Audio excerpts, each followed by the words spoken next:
Hola, buenas noches. Mi nombre es Juan Carlos Quiroz Correa.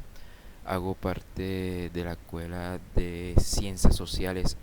Artes y Humanidades. Bueno, en este caso hagamos una breve sustentación respecto a lo trabajado. Y mi tema que vine a traer fue sobre los orígenes del conflicto armado y su impacto en la sociedad. Bueno, recordemos que eh, el país en el cual vivimos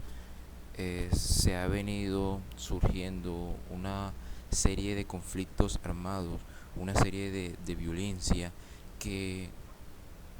ha venido desde muchos años, digamos desde décadas, de la década de los 1960. Para esta época eh, surgieron grupos al margen de la ley, como la FARC o el ELN. Durante los años de los 80 y más o menos como en los años 80 y 90, eh, esto, este surgimiento de, de estos grupos al margen de la ley y el conflicto con el Estado, esa lucha, esa pelea, digamos más que todo ese conflicto, ha generado una serie de elementos, una serie de, de inconvenientes que ha perjudicado mayoritariamente a las poblaciones más vulnerables. En este caso, los más vulnerables son los campesinos, personas que han venido, eh, han sido víctimas de la violencia, víctimas del desplazamiento, víctimas de un conflicto armado por la lucha de territorio, por la lucha de, de, de, de, de drogas, la lucha de un territorio por el consumo, por el cultivo de la coca. Son, son productos, son consecuencias que ha dejado este conflicto armado. Entonces, digamos que los más perjudicados han sido este tipo de comunidades. De igual forma, otros han sido afectados, como lo son eh, los, los jóvenes de trato bajo, el trato uno, el trato 2, que son aquellos los que se van a prestar un servicio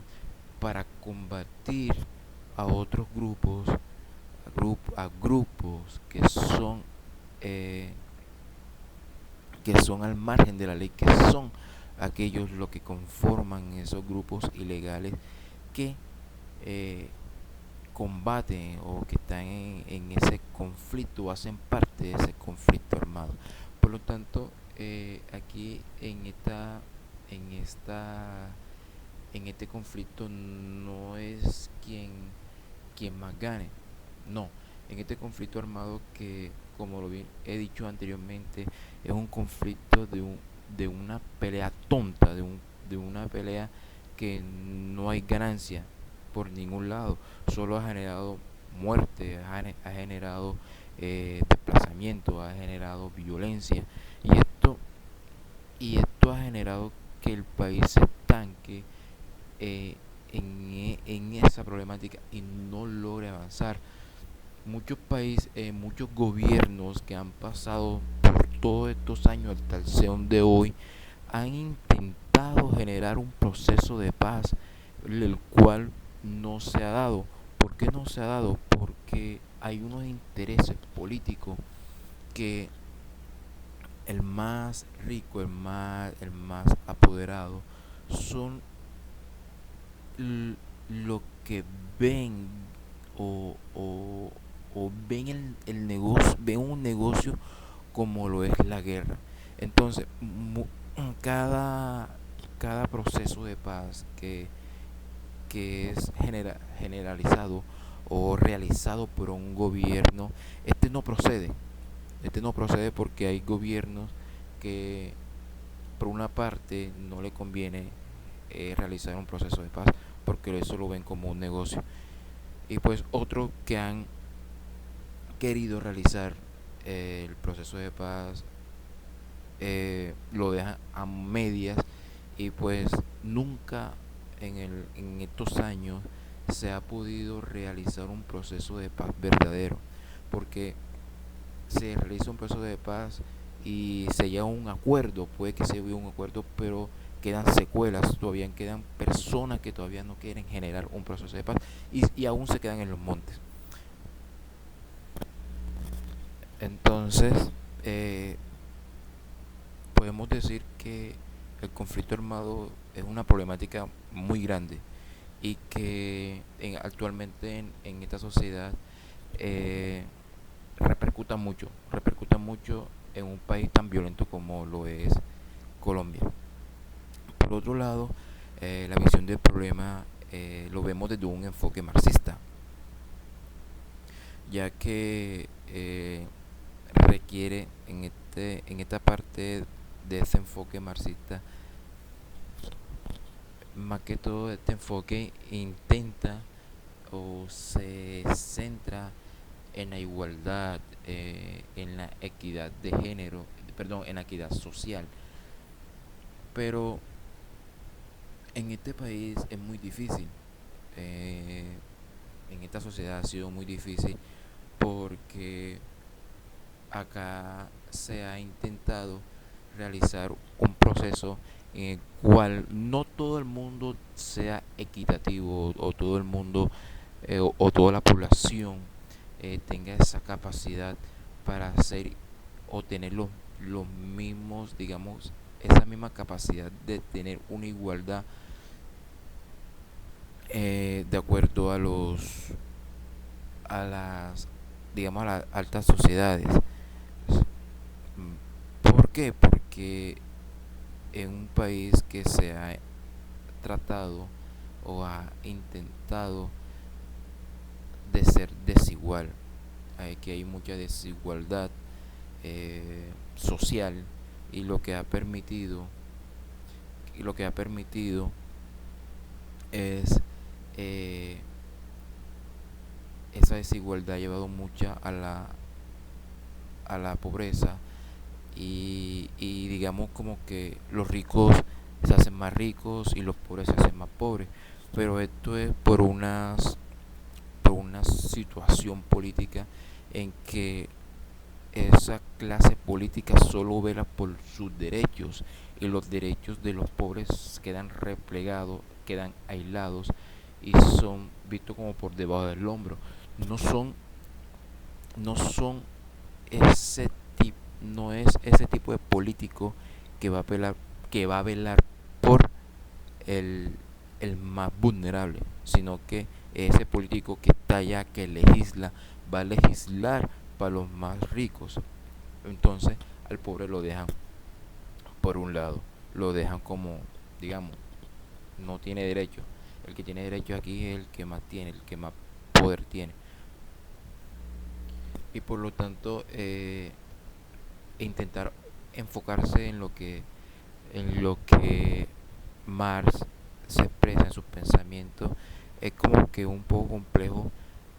eh, en este, digamos que en este país con esta problemática del conflicto armado. Se, se compleja, es muy difícil. Habrá que pasar otros años y elegir eh, políticos que sí estén con el pueblo, que sí estén con los más vulnerables y con esas personas la cual son las más necesitadas. Por lo tanto, ya para finalizar, eh, podemos elegir y elegir cada persona, cada integrante del país, cada persona, elegir un, digamos como que un cambio o acogernos a esos políticos que tengan una propuesta en el cual de verdad generen una solución, generen una transformación para poder llegar a acuerdos que nos puedan seguir avanzando como país, acuerdos que nos lleven a eliminar este conflicto armado, esta violencia, que haya un poco más de igualdad, que haya más oportunidades, que haya más proyectos sociales, sobre todo más proyectos sociales, y que los recursos se inviertan más en las poblaciones, en las comunidades más vulnerables, para así poder generar avance, así poder generar más riquezas, así poder generar un avance como país. Entonces, no siendo más, muchas gracias, esto es todo. Muy buenas tardes, tutor. Mi nombre es Carlos Cervantes y yo voy a dar la reflexión final de la presentación. Y es que, pues, hablar de conflicto armado en Colombia, pues, es enfrentarse a una realidad que, aunque muchas veces se vuelve como un paisaje, sigue marcándonos profundamente la vida de nosotros y la de millones de personas. Pues nosotros no estamos ante un fenómeno que es lejano ni ajeno a nosotros, sino que, pues, ante una historia bastante dura que ha atravesado, pues, generaciones enteras, ha dejado huellas tanto pues en la tierra como en los cuerpos y en la memoria de las personas que han sufrido el conflicto armado en Colombia. Entonces, pues este conflicto, como lo vimos, no surgió de la nada, tiene sus raíces pues bastante profundas en la desigualdad y en la exclusión, también como en la forma en la que la tierra se ha repartido y también cómo se ha acaparado el poder. Y pues por eso pues no simplemente nos basta con señalar pues a los grupos armados, hablar de los criminales, pues también hay que entender esas condiciones que alimentan ese conflicto. Y es que como bien lo plantea el enfoque marxista que abordamos, pues detrás de la violencia hay una estructura económica y social que concentra privilegios y que pues condena a muchos a la pobreza y al olvido. Y es que pues pensar en la paz entonces no puede simplemente limitarse a desarmar a quienes disparan. Hay que pues también desarmar ese sistema que permite pues el hambre, el abandono, la falta de oportunidad y pues que hace que esto sea pues parte de la vida cotidiana de muchas personas y comunidades, tanto pues campesinas como indígenas, porque pues la violencia no empieza pues con las balas, ella empieza pues cuando un niño no tiene que comer, cuando una mujer pues debe caminar largas horas para acceder a la salud o como cuando una familia es desplazada pues porque su tierra vale más que su vida. Entonces pues el texto que presentamos nosotros hoy pues insiste en algo clave, que sin justicia social no hay reconciliación posible y que pues que la verdadera paz exige como que transformación. Y eso pues implica tocar intereses, retribución de tierra, fortalecer instituciones, pues para que no estén pues al servicio de las élites, sino pues del pueblo. Y esto pues significa también cambiar pues ese modelo de desarrollo que tenemos acá, mirar el campo no como un lugar atrasado, sino como el corazón productivo de la nación y pues donde se puede construir dignidad y pues a corto plazo, como vimos, pues lo que se propone es el diálogo, el acompañamiento internacional, la inversión de proyectos sociales que pues son pasos urgentes, pero pues a largo plazo el verdadero cambio no será posible solamente si pues dejamos que esta sociedad normalice la desigualdad y pues empezamos a ver la vida como lo que es, como algo digno, como un derecho para todos y pues que lamentablemente es un privilegio para uno. Y pues en esta reflexión es sobre todo pues una invitación, ¿no? Eh, una invitación a pues a que no nos quedemos indiferentes, a que preguntemos cuál es el tipo de país que queremos construir, a entender que la paz no simplemente se delega ni espera, sino que la construimos nosotros cada día con decisiones, con justicia, con memoria, con compromiso, pues porque si algo nos ha enseñado la historia de Colombia es que el silencio nunca ha sido neutral y que la esperanza, aunque golpea, sigue viva en quienes luchan por un país más justo, más humano y más nuestro. Sin más que decir, muchísimas gracias, tutor y compañero.